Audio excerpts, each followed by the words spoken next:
기도함으로 새벽기도 시작하겠습니다. 하나님 아버지 감사합니다. 오늘도 주 안에서 살아가며 하나님의 선하심을 맛보고 하나님의 인도하심과 살아계심을 경험하며 주변 가운데 하나님의 은혜를 전할 수 있는 은혜의 통로로 살기 원합니다. 하나님 붙들어 주시고 성령으로 충만케 하시고 하나님 인도하여 주옵소서. 예수님 이름 받들어 기도합니다. 아멘. 오늘 예레미야 16장 14절에서 21절까지의 말씀입니다. 예레미야 16장 14절에서 21절까지의 말씀입니다.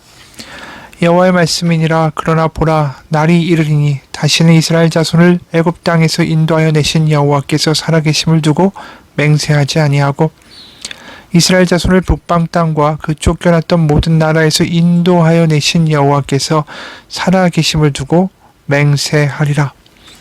내가 그들을 그들의 조상들에게서 준 그들의 땅으로 인도하여 드리리라. 여호와의 말씀이니라. 보라, 내가 많은 어부를 불러다가 그들을 낫게 하며 그 후에 많은 포수를 불러다가 그들을 모든 산과 모든 언덕과 바위 틈에서 사냥하게 하리니 이는 내 눈이 그들의 행위를 살펴보므로 그들이 내 얼굴 앞에서 숨기지 못하며 그들의 죄악이 내 목전에서 숨겨지지 못함이라. 내가 우선 그들의 악과 죄를 배나 갚을 것은 그들이 그 미운 물건의 시체로 내 땅을 더럽히며 그들의 가증한 것으로 내 기업에 가득하게 하였음이라. 여호와 나의 힘 나의 요새 환난 날의 피난처시여 민족들이 땅 끝에서 주께 이르러 말하기를 우리 조상들의 계승한 바는 허망이고 거짓되고 무익한 것뿐이라. 사람이 어찌 신 아닌 것을 자기의 신으로 삼겠나이다 하리이다. 여호와께서 이르시되 보라, 이번에 그들에게 내 손과 내 능력을 알려서 그들로 내 이름이 여호와인 줄 알게 하리라. 아멘. 오늘 말씀은 이 남유다가 패망하고 포로로 끌려갔다가 다시 돌아올 그리고 그 이후의 일까지도 분명하게 예언하고 계십니다. 15절을 보면 이스라엘 자손을 북방 땅과 그 쫓겨났던 모든 나라에서 인도하여 내신 여호와께서 살아계심을 두고 맹세하리라. 내가 그들을 그들의 조상에게 준 그들의 땅으로 인도하여 드리리라. 이렇게 말씀하시는데 더 이상 애굽에서 그들을 탈출시켜 주신 하나님의 여호와로 맹세하시는 게 아니라 이제 그들의 북방 땅과 쫓겨났던 모든 나라에서 인도하여 내신 여호와의 살아계심으로 맹세한다라고 말씀합니다. 그러니까 첫 번째 애굽에서의 탈출을 의미하는 출애굽보다 이제 모든 나라에서 그들을 건지실 하나님의 백성을 구원하실 더 큰 출애굽을 이루실 것이다 라는 것을 말씀하시죠. 실제로 19절에 보면 민족들이 땅끝에서 죽게 이르러서 어찌 신 아닌 것을 자신의 신으로 삼겠습니까? 라고 이야기하는 날이 올 거라고 이야기하는 거예요. 그러니까 비단 모든 나라에서 이스라엘, 그러니까 북방에서 바벨론에서 그들이 포로로 있다가 가나안으로 돌아오는 것뿐만 아니라 모든 민족으로부터 그리고 모든 억압으로부터 하나님의 백성들이 구원받아 하나님 앞에 이르러 하나님을 참신이라고 고백하게 되는 날이 진정한 또 다른 출애굽이 존재하게 될 것이다 라는 것이죠. 다시 저 말에서 정리하면 애굽을 탈출한 것이 첫 번째 출애굽이고 바벨론에서 다시 가나안으로 들어오는 두 번째 출애굽이 있고 그것을 넘어서 또 다른 출애굽, 진정한 출애굽이 있게 될 것이다 라는 거죠. 그러니까 첫 번째 출애굽이 애굽이라는 강대국, 제국에서 탈출이고 두 번째가 바벨론이라는 제국에서 탈출이라면 마지막 또 다른 출애굽은 모든 나라, 그러니까 정세와 권세와 세상의 모든 지배와 사탄, 그 억압과 거짓의 왕국으로부터의 완전한 출애굽이 이루어져서 하나님의 나라로 들어오는 또 다른 출애굽이 존재할 것이다. 실제로 예수님이 누가복음 9장에서 보면 이런 말씀을 하시죠. 31절 문득 두 사람이 예수와 함께 말하니 이는 모세와 엘리야라. 변화산에서 모세와 엘리야가 예수님과 대화를 나누는데 31절에 영광 중에 나타나서 장차 예수께서 예루살렘에서 별세하실 것을 말할세. 여기 별세라는 말이 헬라어로 보면 엑소더스라고 말합니다. 바로 출애굽이다 라는 뜻이죠. 바로 예수님의 죽음이 또 다른 출애굽이다 라고 말씀하는 것입니다. 그래서 이 남유다가 패망하고 바벨론으로 끌려가는 것이 그것으로의 절대 끝이 아니고 또 다른 하나님의 놀라운 역사를 이루기 위한 하나의 과정으로서의 지나가는 것이다 라는 것이죠. 하지만 이 남유다가 이러한 고통을 겪어야 하는 것은 남유다가 스스로 자초한 것이다 라는 것을 우리는 예레미야의 예언에서부터 알게 됩니다. 위정자와 종교 지도자들이 이 아무런 양심의 찔림도 없고 율법에 대해서 전혀 생각하지도 않고 약육강식의 세상을 옹호하고 합리화하고 그러면서 이것이 평안하다, 절대로 변할 것이 아니다 라고 뻔뻔하게 외치는 세상이었던 것이죠. 그리고 백성들도 성전에 가서 평안하다는 이야기를 듣고 나서 또다시 안식일을 제외한 다른 날에는 이방신을 섬기는, 우상을 섬기는 그런 짓들을 해댄 것이죠. 그러다 보니까 그 땅에서 가난하고 억울하고 힘없는 이들이 죽어가고 비명을 지르고 하나님이 그러한 비명 소리를 견디실 수가 없는 것이죠. 17절에 이는 내 눈이 그들의 행위를 살펴보므로 그들이 내 얼굴 앞에서 숨기지 못하며 그들의 죄악이 내 목전에서 숨겨지지 못함이라.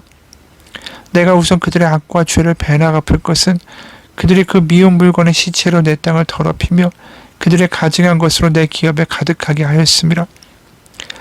이들의 죄악을 배나 갚으시겠다라고 18절에 이야기하시죠.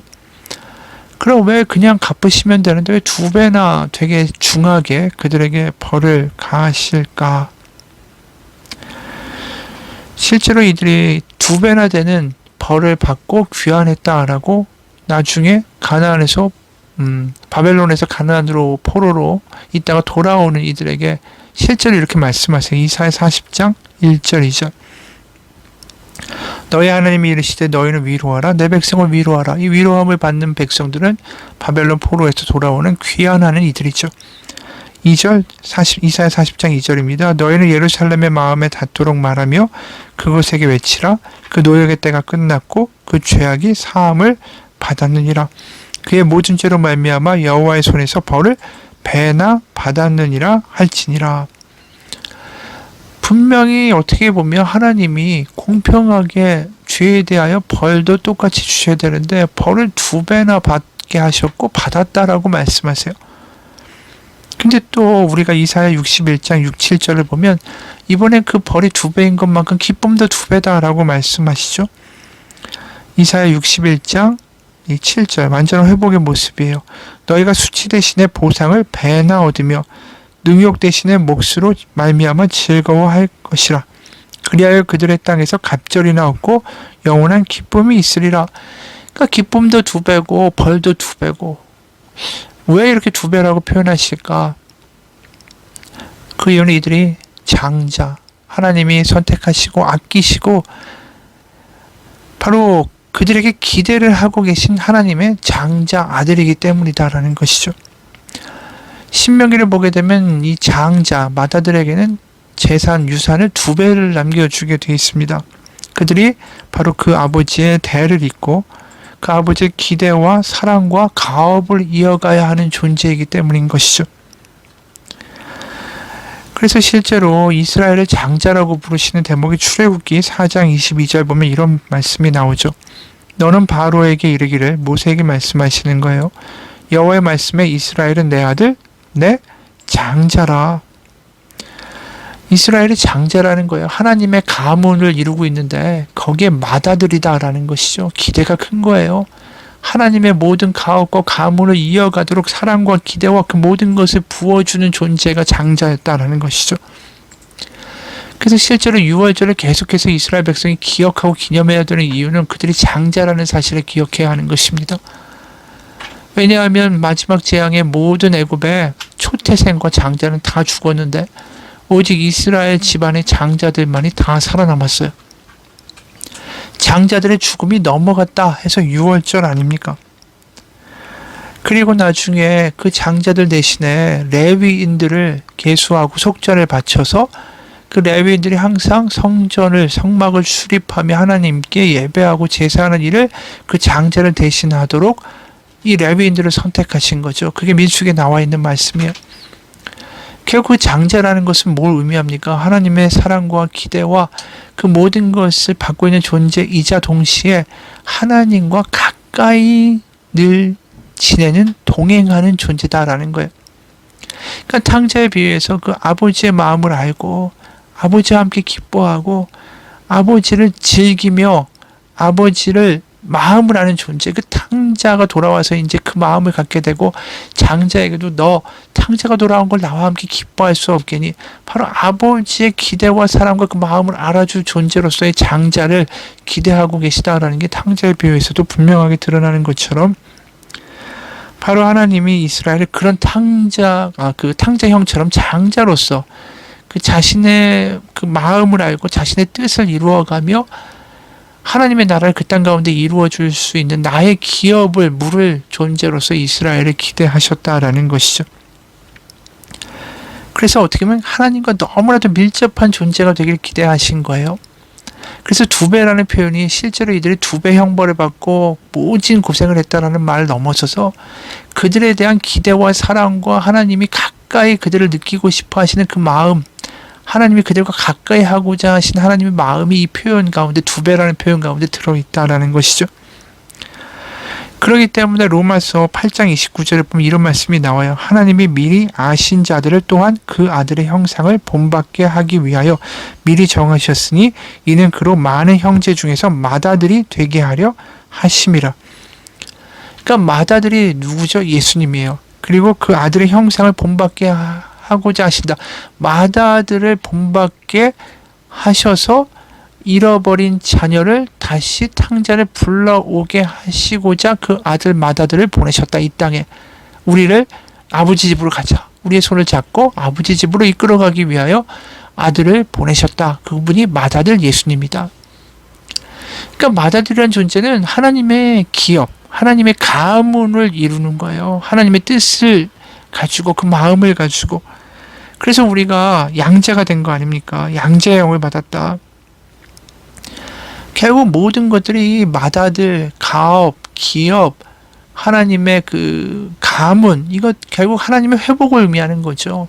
에덴 동산에서 무너졌던 모든 인류를 다시 하나님의 자녀로 다시 불러오고자 하신 하나님의 커다란 계획이 오늘 본문 가운데도 그래서 드러나고 있는 거죠. 2배라는 표현, 또 많은 민족이 다시 돌아올 것이라는 표현, 그리고 더 인상적인 건 15절과 20절에 이런 표현이 나와요.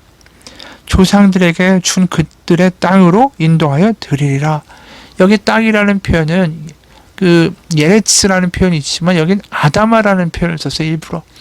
아다마라는 표현이 어디서 나왔냐면 흙이다, 경작지다 이런 뜻이에요. 근데 아다마가 뭐하고 비슷합니까? 아담이랑 비슷하죠. 아담이 흙에서 나왔으니 흙으로 돌아가는 존재, 흙을 빚어서 만든 존재. 그래서 사람을 아담이라고 부를 때 아다마, 흙이라는 그 같은 어근에서 사용되어 나온 말입니다. 그래서 다시 아다마로 너를 인도하여 불러드릴 것이다. 이게 창세기에 아담을 보여주는 것이죠. 다시 아담의 창세의 모습으로 회복시키겠다. 20절도 사람이 어찌 신 아닌 것을 자기의 신으로 삼겠나이다. 그들이 고백할 때 사람이라는 말도 아담이라는 히브리어로 쓰였어요. 결국 하나님은 회복시키고자 하시는 하나님이죠. 우리와 같이 있고 싶어 하시고 우리를 회복시켜서 하나님의 자녀로 하나님과 같이 살아가게 하기를 원하시는 하나님, 우리와 가까이 하고자 하신 하나님. 그래서 그 아들을, 예수님을 우리에게로 보내신 것 아닙니까? 그래서 남유다에게도 가까이 하기 위해 나에게 돌아오라, 돌아오라, 슈브라는 말이 얼마나 많이 나옵니까? 결국 하나님은 우리를 끝까지 기대하시고 포기하지 아니하시고 돌아오기를 원하시는 우리의 아버지시다라는 것이죠. 여러분, 그렇게 돌아가는데 우리에게 어떠한 요구가 있지 않아요? 남유다에게도 네가 뭘 어떻게 해야지만 돌아올 수 있다라고 말씀하시지 않아요? 돌아오기만 하면 살 것이다라고 말씀하시죠. 우리도 마찬가지예요. 우리가 허물이 많고 문제가 많습니다. 하지만 그걸 다른 걸로 자꾸만 가리려고 하고 나의 허물을 돈이나 명예나 성공이나 하는 어떤 우상을 통해서 자꾸만 가리려고 하는 모든 행위들이 얼마나 허탄한지 모릅니다. 하나님께 그냥 가는 길은 단순해요. 그냥 내가 모자라고 부족하지만 돌아가면 되는 것입니다. 가리려고 하고 다른 내가 되려고 할 필요가 없다는 뜻이에요. 이 칼 융이라는 심리학자가 이렇게 얘기했습니다. 자기를 그대로 수용하는 것이 인생관에 있어서 굉장히 중요한 문제다. 내가 굶주린 자를 먹이고 욕을 듣고도 용서하고 그리스도의 이름으로 원수를 사랑하는 것 정말 더할 나위 없이 아주 근사하고 훌륭한 덕이다. 내 형제 중에 지극히 작은 자에게 하는 일이 곧 그리스도께 하는 일이다. 맞는 말이다. 그런데 만인 중에서 지극히 작은 자, 거지 중에 산거지, 모든 범죄자 중에 가장 뻔뻔스러운 자, 바로 원수 자신이 바로 내 안에 있고 나의 가장 친절한 자성과 긍휼을 요하는 대상이 바로 나 자신이고 사랑받아야 할 원수가 나 자신임을 깨달아야 한다면 그때는 어쩔 것인가? 그러면 대개 그리스도인의 태도는 돌변한다. 사랑이나 오래 참음의 문제는 더 이상 온데간데 없다. 우리는 내 안에, 자기 안의 형제, 곧 자기에게, 자아에게 라가 바보라고 하고 자기를 정죄하고 자기에게 몹시 노한다. 그러면서도 세상에는 숨긴다. 천한 자 중에서도 지극히 작은 자를 바로 자기 안에서 만났다라는 사실을 우리는 절대로 인정하지 않는다. 하지만 그런 자기를 있는 그대로 수용할 때 우리는 권력이나 타인의 인정에 대한 욕구와 갈증이 사라진다. 그냥 자신과 친해질 수 있을 때 안정감이 더 커지기 때문이다. 우린 더 이상 힘이나 인기를 얻으려고 연연하지 않는다. 유한한 인간의 현실을 그대로 수용하고 나의 모습을 그대로 받아들이기 때문에 더 이상 비판이나 나의 허물을 두려워하지 않는다. 남의 마음에 들려는 욕심에 시달리지 않는다. 자기를 그대로 수용할 때 우리는 나의 삶을 그대로 감사하고 또 자신을 사랑할 수 있게 된다. 맞습니다. 그래서 키에르케고르라는 철학자 이런 말도 했죠. 자기 자신이 될 수 있는 유일한 길은 하나님과의 관계 속에서만 가능하다. 남들다가 패망하고 나서 그걸 알게 되죠. 자신들이 얼마나 엉망이었는지를 진짜 알게 되고 그것을 덮으려고 우상을 섬기고 따라가던 모든 일들이 얼마나 헛된 것인지를 나중에 알게 되고 그냥 하나님 저 못났습니다. 돌아왔습니다. 그걸 깨어지고 나서야 알게 되는 거죠. 우리도 십자가를 제대로 경험하고 나서야 나의 못난 모습을 그대로 고백하고 인정할 수 있게 되죠. 하나님 저 못났습니다. 저 죄인입니다.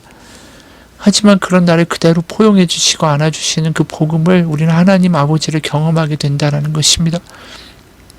우리에게 복음은 다른 게 아니에요. 내가 못나고 허물 많고 엉터리이다 할지라도 그런 나와 끝까지 함께하고 가까이 오고자 하신 하나님, 그 하나님이 복음입니다.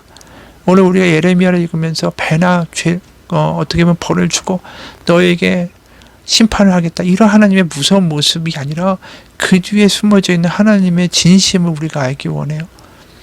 그래서 우리가 하나님을 제대로 만나는 길은 우상을 섬기고 자꾸만 우리를 다른 것으로 가리려고 하는 게 아니라 우리의 연약한 모습 그대로 매일매일 아버지를 만나는 것입니다.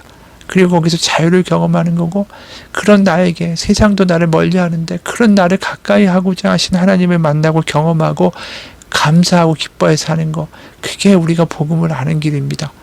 같이 기도하겠습니다. 하나님 아버지, 복음은 우리에게 아무것도 요구하지 않습니다. 다른 내가 되라고 요구하지도 않습니다. 있는 그대로 돌아오기만 하면 된다라고 말씀하십니다.